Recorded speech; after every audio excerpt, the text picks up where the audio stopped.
This is Betty Collins, and we are Inspiring Women, presented by Brady Ware. This is the podcast that advances women towards economic, social, and political achievement. I am here to inspire you to take steps to the next level in your career. Thanks for listening and investing your time in yourself. More about inspiring women in this episode can be found at bradyware.com/resources. So today I get to do an interview for my podcast. I like to do that at times. I'm fortunate enough to live in Columbus, Ohio, and there's just a lot of women in business or women business owners that either have a great story, they've had success, and I could do podcasts weekly just on that. I mean, Columbus is a thriving town, and so today I really wanted to interview Haley Boehning, and she's the co-founder of Storyforge. And I've got to experience Storyforge, just go through an organization I'm involved with, which is NAWBO, which is the Columbus Charter. NAWBO is the National Association of Women Business Owners. And we're the Columbus chapter, and we're the largest chapter. And like any organization, you go through crossroads in time where you're like, which way do we go? And we could do 100 things, or maybe we should do 2 things really well. And so she came in, her and her firm, to kind of help us get on the same page. And so that's been my experience. So welcome today, Haley. We're glad that you're with us. And we're going to talk about several things. But I tell you, I love your website. And I had looked at it probably a year ago when we started this whole thing, or probably 6 months ago, whatever it was, with helping NAWBO kind of get on the same page and tell our story. And I love your line. As soon as you click on it, it says, when you have a story, comma, the right story, everything changes. And the other thing that caught my attention, I loved, customers become evangelists. Okay, that's just, first of all, you don't hear that word a lot, evangelist. Employees get fully engaged. That's become a very hot topic if you can achieve that. And decision-making gets simplified, which we're on 24/7. So, man, that could be awesome. Innovation accelerates, and at the end of the day, your marketing costs go down. That's awesome, right? So, Haley, I want you to first tell us a little bit about Storyforge, and then I want to talk a little bit about your story. So, go ahead. Well, thank you, and thank you for having me. It's always a delight to talk with you, and we could probably talk for 4 hours. Getting this into a couple minutes will be challenging for us. So, Storyforge was founded by my business partner and I about 6 years ago, and it came out of some insights that both of us had separately throughout our careers about what made businesses successful. Yeah. Because I had worked in the large corporate environment for 17 years, doing a lot of mergers and acquisitions. So I had seen hundreds of businesses and noticed differences between them. Those that were successful, those that were able to really succeed and come out the other end of a crisis stronger, and those for whom a crisis or a challenge or growth, even some of those positive things, would see these businesses crumble and fall. My business partner had been on the marketing side, so I had seen it from an internal side and he from an external side. And so as we began talking about our observations and our beliefs in business, this idea about what story can do for you as an organization began to form, and the clarity that we got through studying hundreds of businesses has proven itself to be true over the last 6 years. So we've worked with hundreds of companies, and we found that there are a few pieces of a company's story that when they have these pieces in place, when they're clear about them and they've had the insights necessary to articulate them, it makes all the difference. Sure. I get that, because it really did with NAWBO when we experienced. I mean, all of a sudden I could go talk differently. And are we doing anything different? I don't think it's how we say it. It's how we talk about ourselves. It's how we get that. So, well, you said it earlier. It's also about decision making. Yeah. So every business, every organization has a story. Right. The question is whether they've been intentional about forming that story, and if they've let the world create the story for them. Because your story, your brand, is really a collection of all the stories you tell about yourself, and the stories that other people tell about you. And you can let that happen in the universe, or you can try to influence it by being very clear yourself about who you are, what you're trying to achieve, what you believe, what you stand for, and what it is that you as a business do that's unique. what differentiates you from all of your competitors in the marketplace. So tell us about your story of entrepreneurship. I took this 17-year, maybe safe deal and said, I'm doing this. Yeah. Tell your story with that. Yeah, I often call myself an accidental entrepreneur. So that would be 50% of them. 50%. Yeah, I don't come from a family of entrepreneurs. It always seemed like a crazy idea that risk takers, which I don't consider myself a risk taker, would endeavor to try to become. Right. It was a strange animal, but I had the opportunity after this 17-year career in the corporate world to rethink what I wanted to do with my life, which is a wonderful gift. Right. So being able to consider what unique skills I had, what are my superpowers that I can bring to the world, and how do I want to apply those superpowers to help others? Right. And Storyforge, the idea of creating a business like Storyforge came from that. This desire to do meaningful work, meaningful for me, meaningful for my clients, but also meaningful for the world around us. Right. Was really born from that. Something that has intrigued me is because I'm an accountant. I don't even think I have a story, but I do. I know I do. But the name Storyforge being one, I always like to know where that came from. How did that come together? Well, it's interesting. In our process, as we work through our process with businesses, there are a lot of amazing raw materials. Okay, right. So that's part of our discovery, and you remember this as we work together, was digging in and understanding the objective realities of the business and learning about our stakeholders and mapping them and understanding the beliefs and the vision that was there at the founding of whatever our business was. All of these great raw materials are just raw materials. They're inert. Yeah. But when you forge them together, they become an even stronger material than they were in their incomplete parts. Yeah. So for me, as I think about Storyforge, that's what it is. Often people forge their stories from the outside in.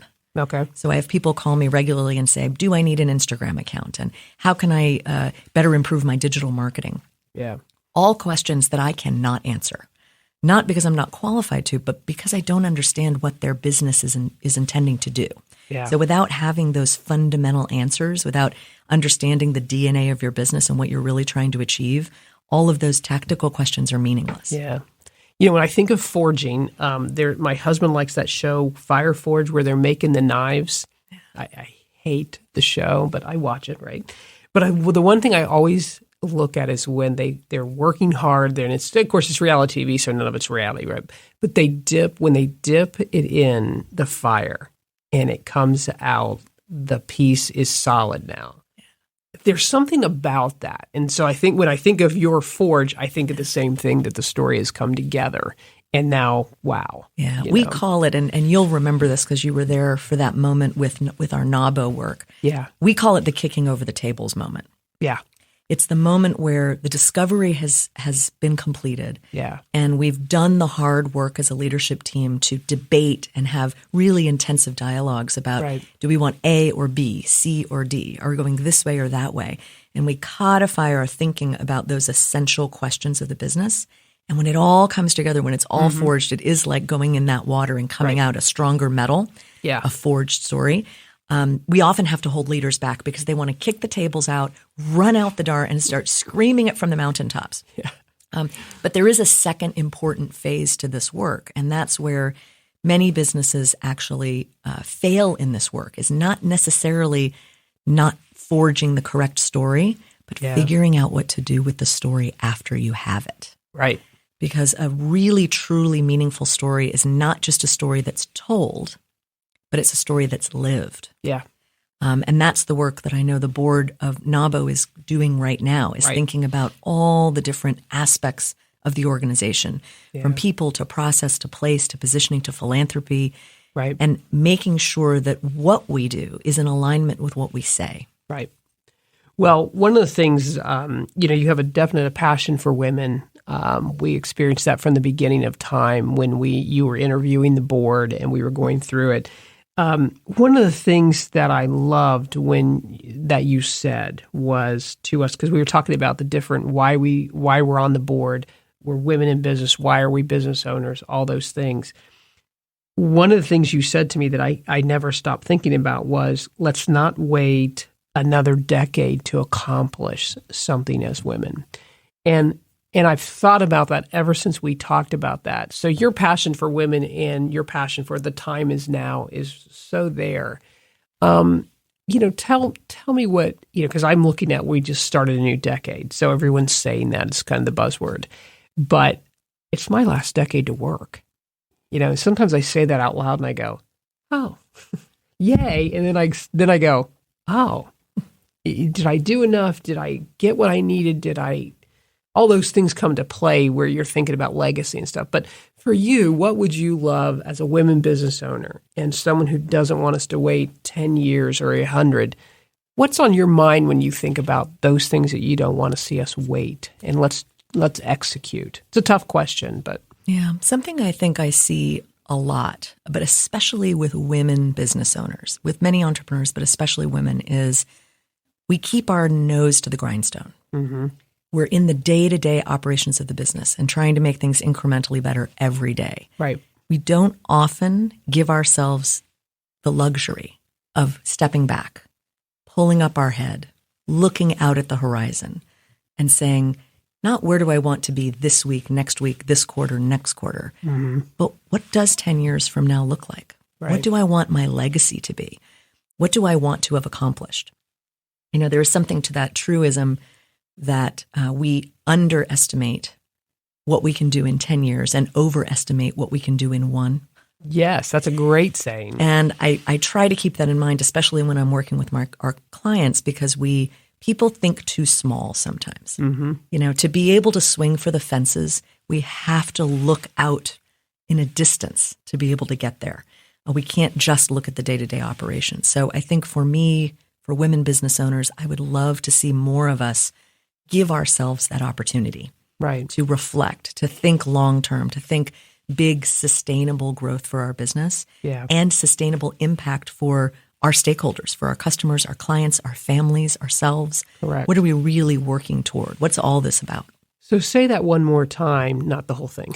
Say one more time. So we overthink, we do too much in a year, but not enough in 10. Say that again. Yeah, we often, and I know I do this. Yeah. Every day, I overestimate what I think I can get done in a day. I leave every day with things on my to-do list.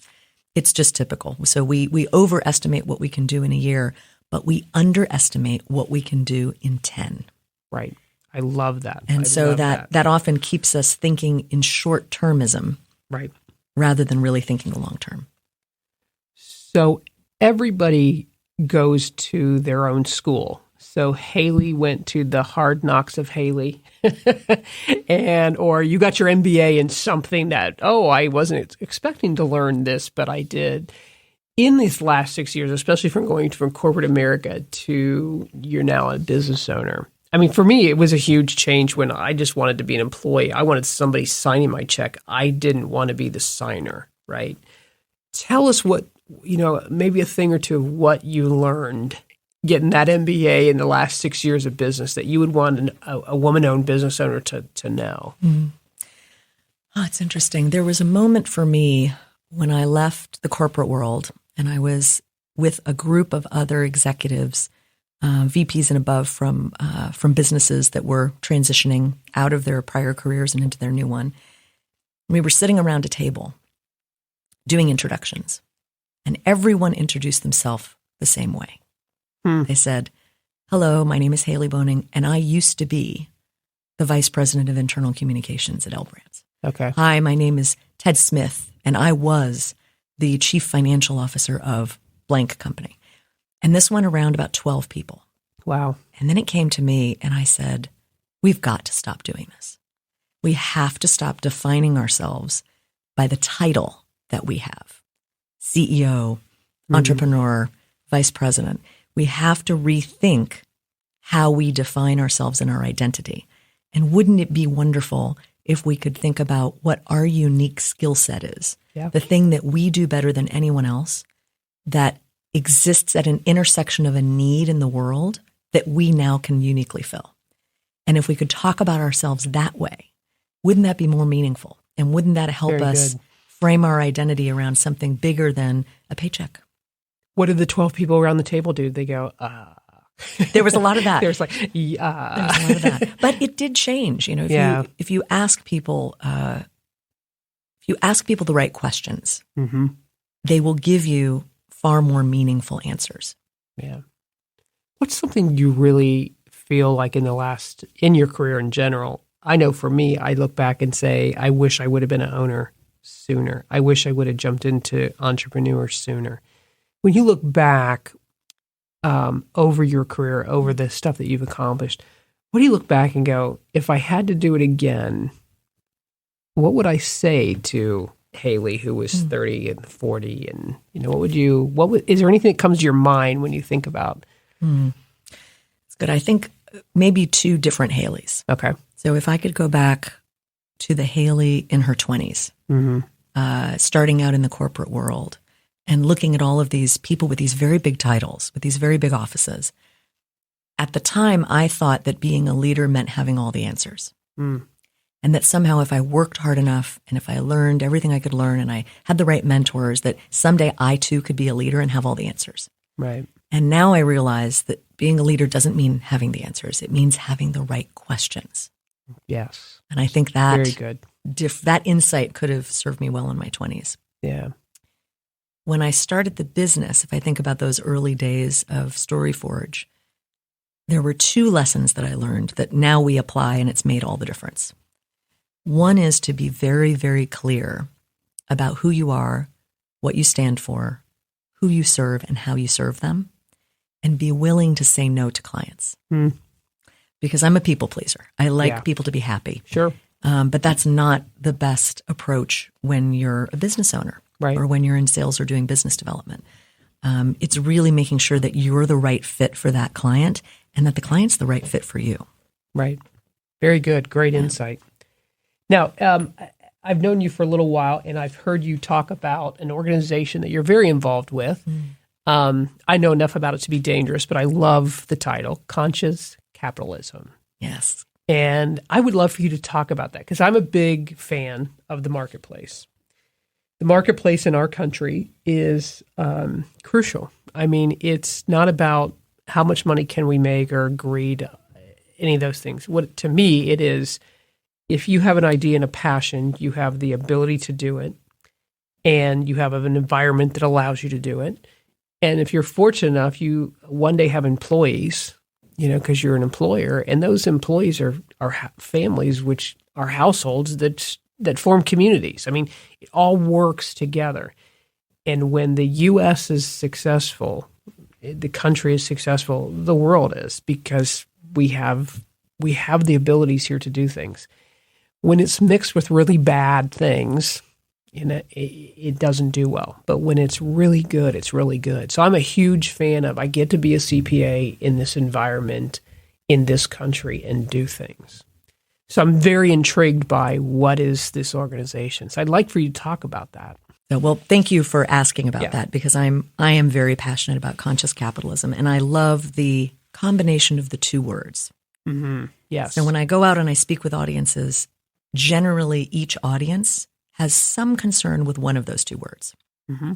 Either I'm in an audience of people that say, "Oh, capitalism, of course, fantastic, best thing since sliced bread." Right. What's this consciousness word you keep throwing in there? Right. What's this woo-woo you're trying to add to my capitalism? What's the guilt thing? No. Exactly. But when I talk with younger people, mm-hmm. I was recently out at Denison University talking with some of their commerce department, and there were a lot of students who said, consciousness, absolutely. Capitalism, I'm not so sure about that word. But when you ask them what they want to do when they grow up, they all want to be business people. They all want to be entrepreneurs. But capitalism itself has a big PR problem right now. It does. And conscious capitalism was born from a book that was written by two gentlemen who you probably have heard of, John Mackey, the founder of Whole Foods, and Raj Sisodia, who is the professor of business at Babson College. And it was codifying a way of thinking about business that wasn't just John's idea. It was a number of different business leaders had been practicing business this way, recognizing that business both can and should be a force for good in the world. Mm-hmm. That capitalism itself is one of the greatest inventions that we've had and has done more to lift people out of poverty Sure. than many things in the last couple hundred years, but that people have misused capitalism. Yeah. And because of that, we have a crisis on our hands. Right. We need to reinvent capitalism. There's been a lot of talk recently, just as recently, I think, as this week, Jamie Dimon was talking about reinventing capitalism. In Time magazine. We know that the Business Roundtable has come out and redefined the purpose of business to include a purpose bigger than profitability, because they see the cracks in this system. So we believe that business is good because it creates value. Right. At its most essential, it creates value, and it's ethical because it's based on voluntary exchange. Sure. It's noble because we know that when done more consciously, business can actually elevate our existence. And that's the world that we want to create. So conscious capitalism is an international movement. There are hundreds of thousands of people all around the globe, from Sydney to Columbus, Ohio, Sydney, Australia to Columbus, Ohio, all working to advance this idea of business as a force for good. And we think about business in terms of 4 principles. The first, which I've already mentioned, is that business should have a purpose bigger than profitability. Profitability is necessary. Without margin, there's no mission. But the purpose of the business should be to solve some need in the world. And that profitability helps to drive that. But just like I need red blood cells every day to live, it's not my reason for existence. I don't get up every day and think, thank God, another day I can create red blood cells. So that idea of purpose, a purpose bigger than profitability, is the first tenet. The second is a stakeholder orientation. So understanding that a business doesn't just have one stakeholder, the shareholder. It has multiple stakeholders: employees, community, shareholders, investors, partners, vendors. All of these stakeholders need to be considered. And when we have an orientation to them, when we understand and are thoughtful about the impact and the value that we create for each of them, we're more conscious. And then understanding that both leadership and culture have an important role to play in the success of business. Right. I mean, I have 2 kids who said, I will never be in business. I would never be a CPA. And they made sure of that. I have a daughter who's a teacher because it's what she loves. And I have a son who is a minister because that's what he loves. And my daughter is more like me. She's a spender. She's one of those consumers, right? But my son and I have had long debates on capitalism. And I always remind him that capitalism puts you through college. Please remember that, because it did. And he will tell me, I just need provision from somebody so I can do what I do in life. And so we both see it, and we talk more about, we're coming together more with it, because there is good capitalism out there. And the marketplace is so very, very necessary. When NABO met with a roundtable with the Governor DeWine, I just said, the marketplace has to really be held high so that the taxation can do more than just run our government. There's tremendous need out there. There are people who can't do and have what I have. And so it's a system that has to work really well. And when it's not run well, it's a bad deal, you know. So I really learned about, when I came to Brady Ware in 2012, one of the things I did was read Simon Sinek's book and did the Why University, and I had somebody help me come together. And I came up with my whole why being because I have 150 employees who are families who need health insurance, who need to live in, to have provision that forms those communities and households. I mean, it just became a whole new way to think about it. So then it wasn't just accounting. Counting is just a part of it. It's a necessary evil that business has to have. But I always love that you've talked about that, and I would love to know more about it. So I wanted my audience to hear about it as well, because my son's generation, the Dennisons that you're talking about, he's 28 years old, will eat chicken at Joe DeLoss's place because he understands Joe DeLoss. Yes. And that what their whole social enterprise is. That's huge for him. Yeah.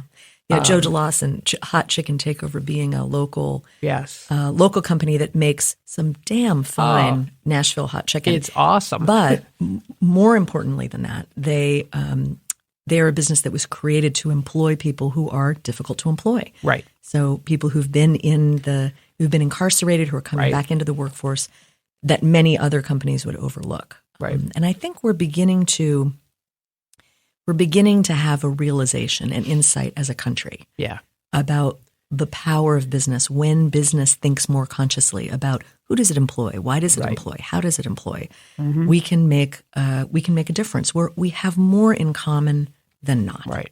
Right. We really do. There's so much more that binds us together, and unfortunately, there's a lack of civility, I think, in conversation today, which often polarizes us. Right. But when we get down to the brass tacks of it, we all want the same things. Right. We want communities that are thriving. Mm-hmm. We want families that are thriving. We want to leave the world a better place when we go. Absolutely. We want it to be better than it was when we found it. And it's why I love working for Brady Ware, getting to even have a women's initiative that they put a lot of resource and time in. This podcast is one of those resources.